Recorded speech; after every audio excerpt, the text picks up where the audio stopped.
Tak ja som si na tento casting obliekla modré rifle zo Zary a biele tielko tiež zo Zary a obliekla som si to preto, lebo sa v tom cítim pohodlne. Ja som si obliekla gate zo H&M a tričko tiež zo Zary, lebo sa takisto v tom cítim pohodlne. Babi, túto košelu som kúpil v Indii, na ulici, stala asi €50 a mám ju rád, lebo je taká farebná, vzdušná a pekne mi sedí, to mám najradšej. Gate sú z New Yorku, niekde tiež boli vo výpredaji a topánky sú z Hongkongu. Pozbieral som to trochu po svete a nakombinoval som to tu, aby som mohol prísť do Bratislavy nafotiť pre vás. Takže dnes som si obliekla toto body z H&M, lebo mi v tom vidno figuru a myslím, že to je také celkom dôležité, keď si na castingu. Potom mám nohavice z Beršky, lebo sa v nich cítim komfortne a topánky Campusy. Ahojte, ja som Danka a dneska mám na sebe toto tielko z Humany, ale originálne sa mi zdá, že je z H&M asi.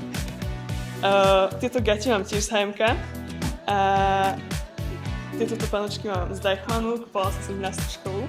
A tento vlastne outfit som si zvolila dneska kvôli tomu, že je taký, že mi vlastne nerysuje tú postavu a je taký obyčajný, neutrálny.